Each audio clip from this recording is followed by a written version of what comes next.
اور اگر ہم ماؤنٹین رینجز کے علاقوں کی بات کرتے ہیں جو اوپر مطلب کافی اونچائی میں ہوتے ہیں، جیسے یہ رتی گلی ہو گئی، چلاس ہو گیا، چترال کا ایریا ہو گیا، تو کیونکہ یہ پہاڑوں کے بہت ساتھ مطلب ہے نا، تو یہاں پر ٹیمپریچر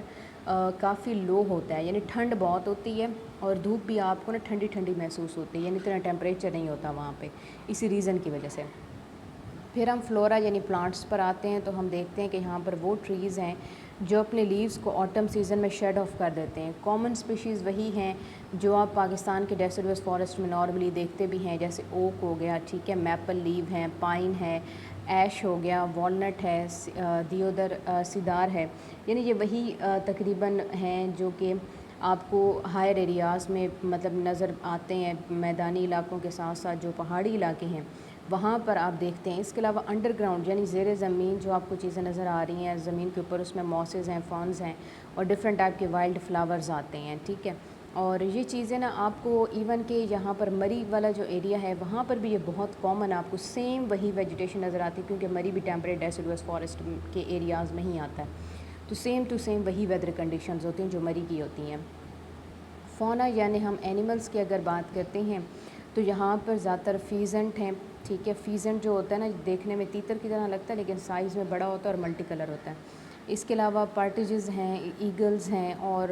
اگر ہم دیکھتے ہیں ہمالین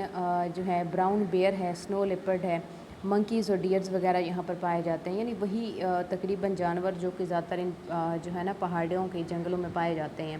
ایڈیشنلی یہاں پر کافی انسیکٹس اور ایمفیبینز اور ریپٹائلز وغیرہ کی اسپیشیز بھی ہوتی ہیں جو یہاں پر اس ماڈریٹ اور انجوائبل ویدر کے اندر رہ سکتی ہیں۔ اور اس کے بعد ہم بات کرتے ہیں پروڈکٹیوٹی کی، اوبویسلی جو ہمارا مین ایک کنسرن ہوتا ہے ہر ٹاپک میں۔ تو پروڈکٹیوٹی بیٹا یہاں پر جو فارسٹ کی ہے نا وہ کچھ فیکٹرز پر ڈیپینڈ کرتی ہے، جیسے سوائل کی جو ہے کوانٹٹی کیا ہے، سوائل کوالٹی کیا ہے، اس کے علاوہ کلائمیٹ کیا ہے، اور اس کے علاوہ پلانٹ کی ڈائیورسٹی کیا ہے۔ تو پروڈکٹیوٹی ٹوٹلی اسی پر ڈیپینڈ کرے گی، کیونکہ پی فور پروڈکٹیوٹی اور پی فور پروڈیوسر کی ہم یہاں پہ بات کر رہے ہیں کہ پروڈیوسر نے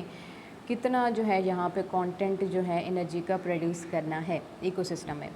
سو اس لیے سوائل کی کوالٹی اگر اچھی ہوگی، وہ فرٹائل ہوگی، زرخیز ہوگی، اور کلائمیٹ بھی یعنی ویدر کنڈیشن جو ہے وہ بھی ایسی ہو کہ بارش زیادہ ہو، گرمی کم ہو، نمی ہو، تو پھر وہاں پر پلانٹ بڑے اچھی گروتھ کرتے ہیں، تو آپ کو ڈائیورسٹی زیادہ ملتی ہے۔ یوزلی ایسا ہی ہوتا ہے کہ ان فارسٹ میں بایو ڈائیورسٹی زیادہ ہوتی ہے، جہاں پر variety of plants and animals موجود ہوتے ہیں، اور اوور آل وہاں کی جو سیزنل پروڈکٹیوٹی ہوتی ہے ایکو سسٹم کی، وہاں پر بھی کافی جو ہے نا ورائٹی آتی ہے۔ سیزنل پروڈکٹیوٹی کا مطلب ہے کہ سمر کے اندر ایک خاص آپ کو پتہ ہے کہ ہوتی ہے پروڈکٹیوٹی کافی ہائی ہوتی ہے، کیونکہ یہاں پر نمی بھی ہوتی ہے، یہاں پر جو ہے نا ہم کہتے ہیں کہ سورج بھی زمین تک تو نہیں پہنچ پاتا کیونکہ کافی گھنے جنگلات ہوتے ہیں۔ اور اگر ہم ونٹر کی بات کرتے ہیں تو یہاں ٹھنڈ ہونے کی وجہ سے پروڈکٹیوٹی تھوڑی ہوتی ہے، اتنی زیادہ نہیں ہوتی ہے، تو آپ کو زیادہ تر کیونکہ برف سے ڈھکے رہتے ہیں تو اتنی پروڈکٹیوٹی نہیں کر پاتے۔ اس کے علاوہ ریگولیٹنگ واٹر فلو مطلب یہ کرتا رہتا ہے، نیوٹرینٹ سائیکل بھی ان کے کافی اچھے چلتے رہتے ہیں، تو اوور آل گڈ ہے، پروڈکٹیوٹی میں کوئی اتنی پریشانی والی بات نہیں ہے۔ اگر ہم ہیومن امپیکٹ کی بات کرتے ہیں، سو اوبویسلی فارسٹ ہے تو وہاں پہ ہیومن تو امپورٹنٹ رول پلے کرتے ہیں، کیونکہ یہاں پر ہم دیکھتے ہیں بہت ساری چیزوں کو، تو ہمارے لیے جو امپورٹنٹ ہے جیسے وائلڈ لائف اسپیشیز ہیں، وائلڈ لائف ہمیشہ یاد رکھیے گا، naan ڈومیسٹیکیٹڈ plants, non-domesticated animals and non-cultivated plants are called wildlife، یعنی کہ آپ اس میں کہتے ہیں نان ڈومیسٹیکیٹڈ اینیملس۔ نان ڈومیسٹیکیٹڈ اینیملس کا مطلب ہے کہ وہ اینیمل جن کو آپ گھر میں نہیں پال سکتے، ایز اے پیٹ نہیں رکھ سکتے، وہ نان ڈومیسٹیکیٹڈ ہیں، جیسے لائن ہے، جیسے چیتا ہے، جیسے ہائناز ہیں، جیسے کہ سنو لیپرڈ ہے، اور جنگل کیٹس ہیں، یا مطلب اور بھی کافی اینیملس ہیں، ایلیفینٹس وغیرہ ہو گئے۔ یا ہم کہتے ہیں نان کلٹیویٹڈ پلانٹس، یعنی جن پلانٹس کو آپ اپنے پاس گرو نہیں کروا سکتے ہیں، وہ نیچرلی وائلڈ ہی گرو کریں گے، اس کو ہم وائلڈ اسپیشیز بولتے ہیں۔ سوائل کی فرٹیلیٹی کو مینٹین رکھنا بڑا ضروری ہے، واٹر ریگولیشن بڑی ضروری ہے، تو یہ اسٹریم اور ریورز جو ہے نا جیسے واٹر فلو کرتا رہتا ہے، ان میں پانی چلتا رہتا ہے، تو یہ وہاں سے جو ہے کافی حد تک امپورٹنٹ ہے ان کے لیے۔ اس کے علاوہ کہتے ہیں کہ یہاں جو ہمارے پاس نیگیٹو ایفیکٹ آتے ہیں نا، وہ یہ ہے کہ ایک ڈیفورسٹریشن ہے، انسسٹینیبل یعنی کہ زیادہ اسٹیبل، انسسٹینیبل مطلب انسٹیبل آپ کہہ سکتے ہیں اس کو، لیکن ٹرمینالوجی آپ نے یہی انسسٹینیبل ہی یوز کرنی ہے۔ تو انسسٹینیبل یعنی کہ جتنی بھی انسٹیبل لاگنگ ہوتی ہے نا، لاگنگ کا مطلب ہے کہ یہی ایریاز جہاں سے ان کو بلاک کر دینا کسی چیز کو، تو یہ سگنیفیکنٹلی جو ہے نا ڈیسیڈوس فارسٹ کو جو ہے یہ کافی زیادہ نقصان پہنچاتے ہیں بایو ڈائیورسٹی وغیرہ کو، کیونکہ ڈیفورسٹریشن سے کیا ہوتا ہے کہ آپ فارسٹ کو ریموو کر رہے ہیں، آپ وہاں سے جو پلانٹس ہیں پروڈیوسرز ہیں ان کو ریموو کر رہے ہیں، تو اوبویسلی ان سے ایسوسیٹڈ جتنے بھی اینیملز ہیں، چاہے وہ برڈز ہیں، انسیکٹس ہیں، یا اسمال ریپٹائلز ایمفیبینز وغیرہ ہیں، ان سب نے وہاں سے کٹ آف ہو جانا ہے، اور اوبویسلی وہ وہاں سے کہاں جائیں گے، ان کی ڈیتھ ہی ہوگی۔ پھر اس کے بعد ہیومن ایکٹیویٹیز کے جو نیگیٹو ایفیکٹ ہے، جیسے ڈیفورسٹریشن ہے، ایگریکلچر ایکسپینشن ہے، انفراسٹرکچر ڈیولپمنٹ ہے، اس سے بہت ہی نیگیٹو اور سگنیفیکنٹ ایفیکٹ پڑتا ہے فارسٹ کے اوپر، جس سے ہیبیٹاٹ لاس ہوتی ہے، فریگمنٹیشن ہوتی ہے، جو ہم پیچھے بھی ڈسکس کر چکے ہیں، اور اس کے علاوہ جو ایکٹیویٹیز تھریٹن کرتی ہیں نا اینیمل اور پلانٹ اسپیشیز کو، وہ بھی یہاں پہ کافی زیادہ ہو رہی ہوتی ہیں۔ ان تمام ایکٹیویٹیز کی وجہ سے بیسیکلی اینیمل اور پلانٹس جو ہیں وہ کافی تھریٹنڈ ہو رہے ہوتے ہیں، یعنی ان کو نقصان پہنچ رہا ہوتا ہے، تو کنزرویشن ایفرٹس رکھنا تو بہت ضروری ہے، کیونکہ یہ جو ہمارے پاس ڈیسیڈوس فارسٹ ہیں یہ پاکستان میں کافی زیادہ بایو ڈائیورسٹی کا باعث بنتے ہیں۔ بیسکلی اگر آپ اس ایکو سسٹم کے چیپٹر کو دیکھیں، اسپیشلی جہاں ہم یہ ایکو سسٹم آف پاکستان پڑھ رہے تھے، تو ایک بڑی امپورٹنٹ چیز آپ کے سامنے تقریباً ہر ٹاپک میں ہی آئی ہوگی کہ فارسٹ ہو، چاہے گراس لینڈ ہو یا ڈیزرٹ کنڈیشن ہو، ہر ایک جو ایکو سسٹم ہے اس کی اپنی ایک سگنیفیسنس ہے، اپنی ایک امپورٹنس ہے، اور یہ چیز جب ہماری نیچرل ایکو سسٹم کو مینٹین رکھنے میں رول پلے کر رہی ہے، اور اگر ہیومن ایکٹیویٹیز کی وجہ سے اس میں کسی قسم کا نقصان ہوگا تو ظاہر سی بات ہے انڈائریکٹلی وہ نقصان انسان کو ہی بھگتنا پڑے گا، کیونکہ ہم ٹوٹلی نیچر پر ڈیپینڈ کرتے ہیں، ہم انوائرمنٹ کے اوپر ڈیپینڈ کر رہے ہیں۔ تو اس لیے اگر ہم اس چیز کو افیکٹ کرتے ہیں یا ڈیفورسٹریشن زیادہ کرنا شروع کر دیں گے، جیسے ان علاقوں میں کافی زیادہ آپ کو پتہ ہے کہ